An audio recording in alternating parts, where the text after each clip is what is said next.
Hello and welcome to Just Do It, a Dewey Brothers podcast. This is episode 11.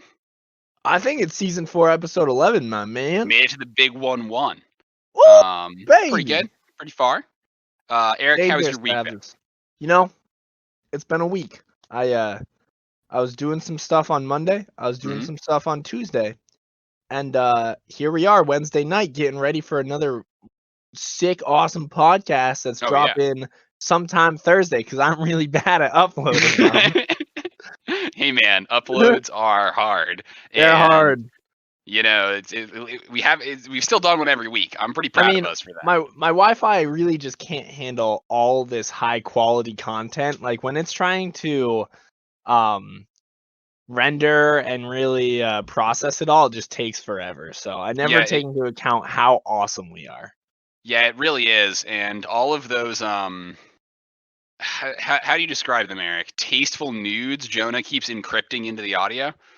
Yeah, so he's actually been encrypting his tasteful nudes, which definitely slow down the rendering and like the processing power of our podcast. And it's really sad because I always, I always export in HD, you know?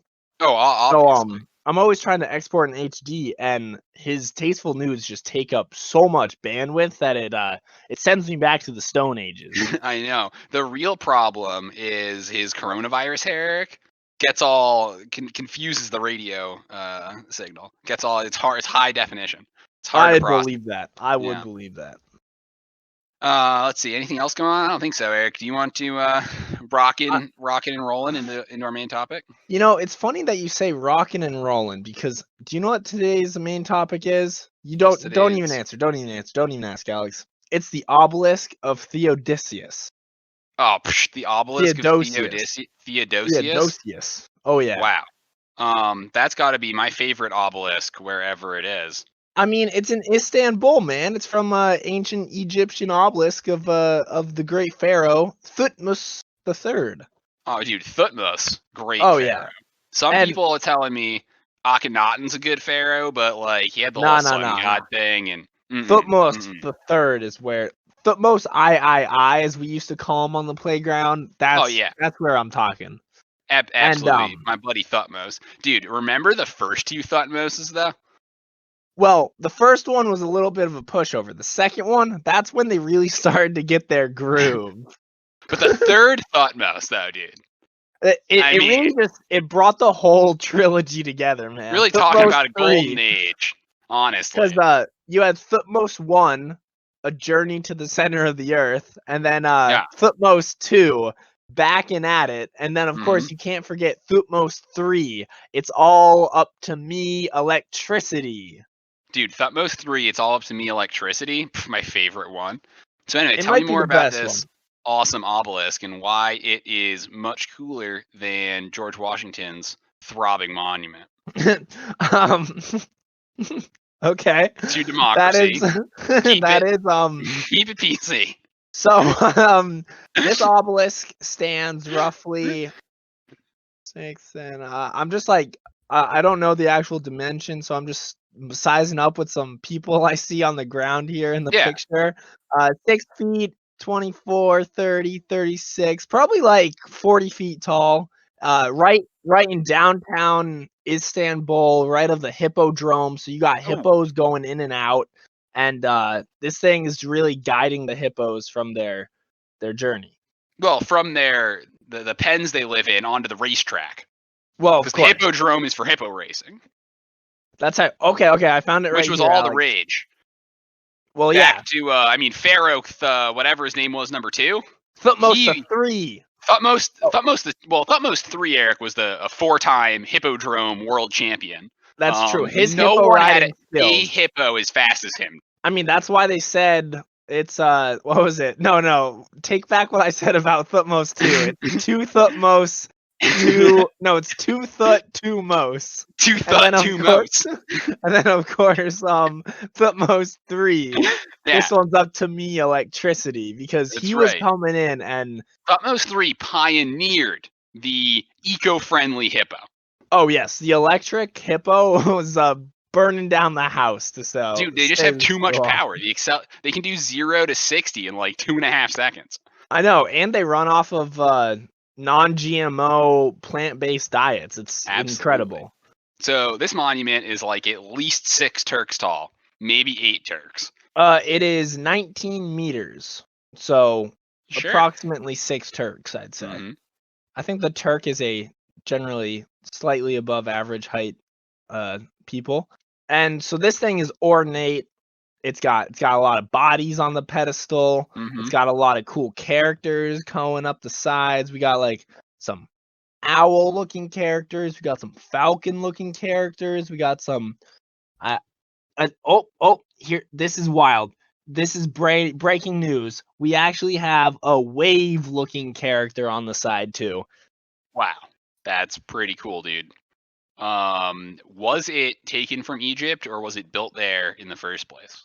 Oh no, big taken. The Roman emperor Theodosius, that's why it's called the obelisk of Theodosius. Mm-hmm. He took it in like the 4th century and said, "You know what? This is my big old obelisk now." Of course, because Theodosius is just the 15th in line for the Tutmos. As a matter of fact, true. I think it's Tutmos 15 to Theodosius Theodosiaisen or something. I don't know. No, Alex, you got it all wrong. So the real story is Emperor Theodosius had obelisk envy because all the ladies were shooting him down. They're like, "Your obelisk is tiny," and he's like, "Dang, where can I get a great obelisk that all the ladies would love?" So obviously he was like, "Those Egyptians are well known for their obelisk." So he goes down to Egypt. I feel like every Egyptian has just a huge thinking obelisk. I know. So he goes down and he's like, "Oh, Thutmose 1. Oh, that's a pretty good obelisk, but I don't know. It's a little too old school for me." Then he comes up to Thutmose 2.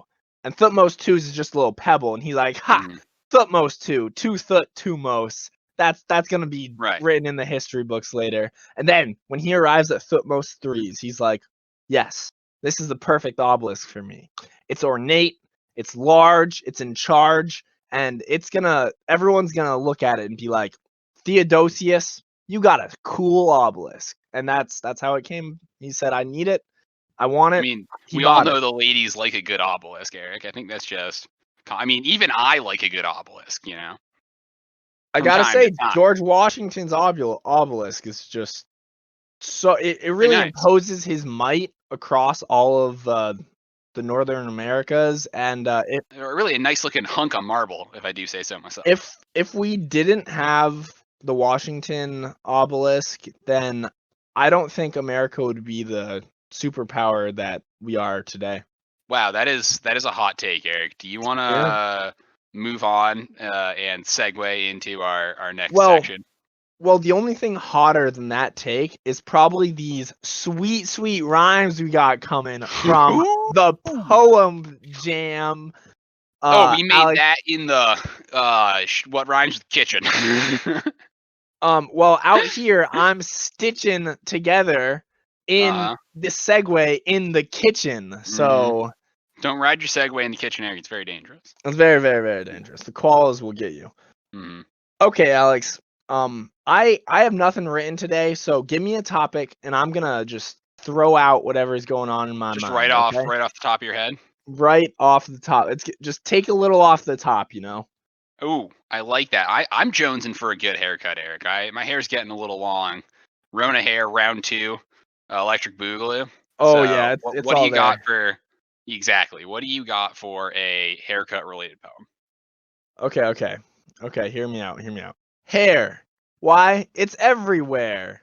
Oh, I'm gonna need to get that cut. So I guess I'll have to go and plant my butt at the hairstylist. That's where I'm gonna get the wildest cut. Oh yeah, Eric.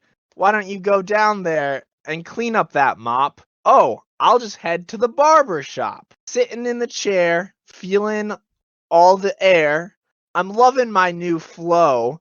Why, the old one had to go. All the ladies love my new do. And then I'll I hop out of the blue, and all the ladies love my Dew. I'm out having a grand old time, and I gotta thank the hairstylist. A mullet for you, a mullet for me. Why? Then we're just gonna be happy. Everyone needs a good new haircut so we can stop looking like a mutt. All right, that's all I got. Wow, that was pretty good. Who knows what Well, that's going to turn into? I did it the way I need a haircut. So I just Yeah. took everything in my head and just threw it away. Oh, perfect. It was beautiful, Eric. Some of those rhymes were quality for sure. My poem, on the other hand, is finely crafted. It has more twists and turns than an 100-year-old burl. Okay, this thing is much like the maze of what was it, Scosyphos? I have no idea on the island of Crete whose maze that was. This thing, Eric, it's a doozy, but it just Okay. happens to be about hair as well. And I just had it sitting on my desk, so I might as well share it, with the class. I mean, go for it. I'd love to hear it. You ready? Oh yeah. Okay, hairpin. The blue topaz hairpin belonged to a powerful kingpin. She was most fearsome and strong, but she had to sell the pin before long to buy a magnum condom for her monster dong. The twists, dude, they just keep coming. Okay, go. That's it. That's the whole poem. Oh, okay. Yeah. Got that unnamed reference. We're just not gonna, And Yeah. I mean, I heard little that bit Dr. first you Mantis. think powerful warlord, you're thinking, man, what a dude, and then boom, out of nowhere. But then whoosh, throws it back at you. Right back to it. Yeah. I mean, I think that's something Dr. Mantis Toboggan would approve of. Absolutely. So, does Dr. Mantis Toboggan know that renowned art critic, or is he the renowned art critic? I think he just knows of Ongo Gablovian. Oh yeah, Olga Gablovian. Oh, some of my favorite works are Olga Gablovian pieces. Well, I'm gonna do my best Ongo Gablovian reenactment and just sort of get into that persona to critique your piece. Okay? Okay, yeah. Derivative. Oh, now that I love. That comment about the Magnum Dong, marvelous. The rest, derivative. Terrible. Just, I don't know why you even wrote it down. It's all derivative. The Magnum Dong, though, now that is amazing. Oh, we're going to have to put a warning on this podcast. Hey, you're the one that brought it up, man. It was sitting on my desk, It was my muse. I have a whole stack of poems, and I just thought that one fit the topic today. I suppose you're right. Yeah. I suppose you are right. Well, Eric, I don't know if you know this, but I probably don't. On this podcast, we answer questions that no one wanted the answer to. Are you sure? How long have we been doing that? Yeah, it's like our main thing. We go on the internet. We go wrangle up a couple cues. Are you sure that's us? Isn't that someone else? I mean, you're the other half of just the We Fit brothers, right? Where we play virtual tennis, I guess. You know what? We're gonna do that. We're gonna make a video of us playing We Fit, okay? I can't believe how well that works. Yep. The We Fit brothers. All right. I'm making a note of that. Yeah, write that down. I'm writing that down. Ooh, all right. Do you want question 1 or question 2, Eric? Give me the question behind curtain 3, please. All right, the question behind curtain 3 is right here. This one's a hard-hitting question by Mindy Lynn with some sort of key emoji at Mindy Lynn NF fan. Why did I think baked Alaska was a fish? Never in a million years would I have thought it was basically ice cream cake. So it's actually very common that the Alaskan people eat fish to survive because that's all that grows in that cold, dangerous climate, way up above the good north, the Great White North. They're in the greater, whiter north up there. Right, absolutely. And right now I'm eating a little bit of baked Alaskan, and I gotta say, I'm feeling pretty good. No fish taste at all. I would have thought it was also fish, but no, this is Alaskan to the core. Mm-hmm. Yeah, see, the problem is I think the fish in Baked Alaska, Eric, is being overweighed because she forgot to unwrap her Baked Alaska. Poor Mindy here. And she didn't take it out of the igloo. That'll do it. I bet there's a little bit of fish juice still left. I mean, there was no fish juice left. Well, it gets completely overpowered by the igloo wrapper, which is edible, but they recommend you take it off to get to the delicious Baked Alaska on the inside. Oh my goodness. When you have the nice baked Alaska, nothing warms you up on a nice cold, unyielding Alaskan night and day because it's just always dark. Than a nice, warm, hot, fresh baked Alaska. Oh yeah, I totally agree. Yeah, I don't know what sort of misinformation that she's getting, probably from all these fake news outlets out there. But baked Alaska is fish. So you were probably lied to. It's fish, igloo, everything that makes Alaska, Alaska, and then you just bake it in your Betty Crocker, your little kitchen, your fake easy bake oven, and you're living the good life. Yeah, you really have to stop following untrustworthy news sources such as Nature Walks with Eric or Mike Tyson's Twitter feed. Those are not particularly reliable. Well, I heard that Mike Tyson's his special take on Baked Alaska is called Baked Tyson, and it's made with pigeons. Oh, of course. You got to sub out the Alaska, sub in the pigeon. Sub in the pigeon, and then you also add in a whole lot of mystery solving. Oh yeah. Also, it's the mystery that makes it taste good. Although, Eric, have you tried any of Snoop's unsolved caramel situations? Oh, now that sounds good. They are delicious. The unsalted caramel situations, Eric, are... That's great. That's great. Tasty.